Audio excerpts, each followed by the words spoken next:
Donc je voulais revenir aussi sur la motion EDF.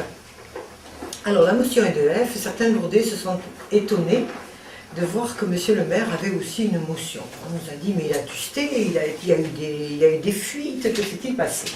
En fait, ce qui s'est passé, c'est que suivant le règlement intérieur du conseil municipal, nous sommes obligés de déposer nos questions écrites et nos motions 5 jours avant.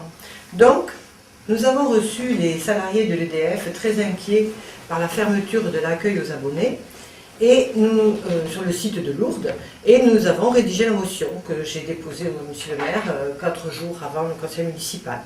Et quelle n'a pas été ma surprise en conseil municipal de découvrir qu'il avait rédigé une motion.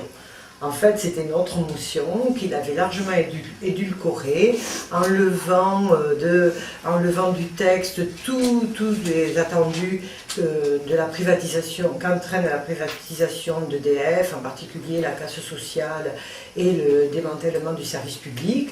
Et il nous a présenté sa motion, nous avons présenté la nôtre. Nous avions fait cette motion après avoir reçu les salariés d'EDF, ici même, et après avoir entendu leur inquiétude, provoquée par le fait que, pense-t-il, en juin 2009, EDF devrait décider de fermer l'accueil aux abonnés sur le site. Alors actuellement il est fermé et nous en sommes tout à fait conscients, c'est normal à cause des éboulements, mais ce que craignent les salariés d'EDF, c'est que en fait EDF se serve de cette excuse, les éboulements et la non-conformité de l'accueil du public au niveau du site de Lourdes, pour ne pas rouvrir du tout. Et notre but, par cette motion, c'était de faire comprendre aux Lourdais l'état de la situation, et surtout faire prendre conscience au conseil municipal et à la majorité du conseil municipal qu'il fallait sauver l'accueil des abonnés à Lourdes. Car Lourdes est une ville importante et nous ne pouvons pas nous satisfaire que les abonnés ne soient plus accueillis à Lourdes. Voilà.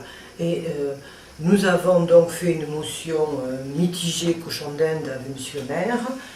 Nous l'avons votée pour qu'il soit pris acte par le conseil municipal. En fait, dans cette motion, il est pris acte par le conseil municipal de ne pas fermer l'accueil aux abonnés. Donc, dont acte, et nous verrons bien, nous serons amenés certainement à lutter tous ensemble pour maintenir cet accueil.